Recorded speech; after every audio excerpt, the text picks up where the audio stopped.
Bonjour tout le monde, j'espère que vous allez bien. Alors aujourd'hui j'ouvre une nouvelle catégorie de vidéos sur ma chaîne de vlog qui m'a été très demandée, j'ai pas mal attendu pour la faire, donc comme vous avez pu le voir aujourd'hui, j'ouvre une catégorie cuisine et on commence par un de mes gâteaux préférés qui est le gâteau au yaourt le plus simple du monde. Donc pour ça vous avez besoin bien évidemment d'un yaourt, de farine, de beurre ou d'huile, c'est comme vous préférez. Moi je sais que je préfère le beurre et j'en mets généralement que 25 grammes. Vous avez ensuite besoin de sucre blanc et de sucre roux, de 2 œufs, donc ça jusque là tout va bien, c'est plutôt assez basique, et d'un demi-sachet de levure. J'utilise aussi de la fleur d'oranger, du sel et optionnellement vous pouvez utiliser des pépites de chocolat si vous le souhaitez. Donc avant toute chose on commence par préchauffer son four à 200 degrés avant de commencer à faire notre recette. Alors personnellement j'utilise un robot, mais sachez qu'un bol et un fouet ça marche très bien aussi. Alors on commence par verser son yaourt et ensuite toutes les mesures vont se faire en pot de yaourt.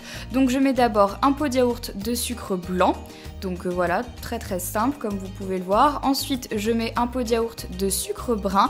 Donc vous n'êtes pas obligé d'utiliser le combo des deux, vous pouvez très simplement utiliser seulement du sucre blanc. Moi j'aime bien utiliser les deux parce que je trouve que ça change un petit peu la recette et c'est vraiment un mélange que j'aime faire entre les deux sucres. Ensuite, une fois qu'on a tout mélangé, et ben c'est très simple, on va battre tout en même temps de manière à avoir quelque chose de très homogène. Donc moi avec le robot c'est assez facile, et ce que je fais généralement c'est que pendant que je fais ça, j'ajoute de la fleur d'oranger. Donc là c'est vous qui décidez combien vous voulez en mettre. Moi j'adore en mettre beaucoup, c'est ce que je préfère au monde, la fleur d'oranger, et encore plus dans mon gâteau. En attendant, je fais fondre mon beurre, donc à feu très doux.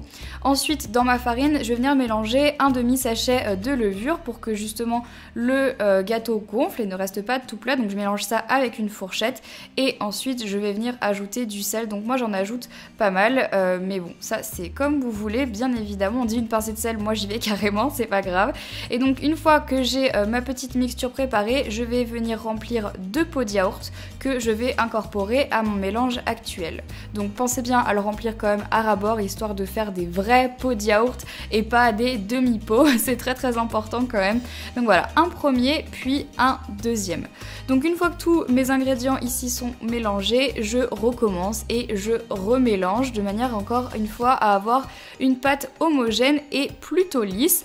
Et une fois que je fais ça, j'ajoute ensuite mon beurre. Donc vous pouvez utiliser de l'huile comme je vous l'ai dit juste avant. Moi je préfère le beurre parce que je trouve qu'on en met moins que de l'huile. Donc voilà pour la mixture. Ensuite dans mon plat en silicone je vais venir mettre beaucoup de farine histoire que ma mixture n'accroche pas pendant la cuisson. Et je vais venir mettre la pâte dans le moule à gâteau tout simplement. Donc voilà, c'est pas très compliqué comme vous pouvez le voir. C'est vraiment une de mes recettes préférées parce que c'est la première que j'ai apprise à faire avec ma grand-mère et c'est celle que je fais encore le plus souvent.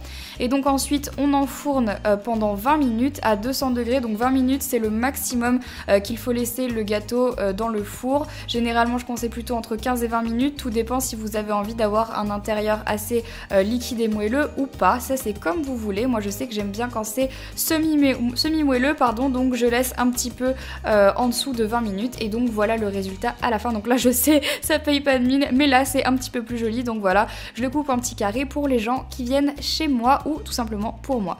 Donc voilà, j'espère que cette première recette vous aura plu. N'hésitez pas à me le dire dans les commentaires et à partager sur Twitter votre recette ou votre version de cette recette avec le hashtag EnjoyCooking. Likez la vidéo si vous voulez voir plus de recettes et c'est tout pour aujourd'hui.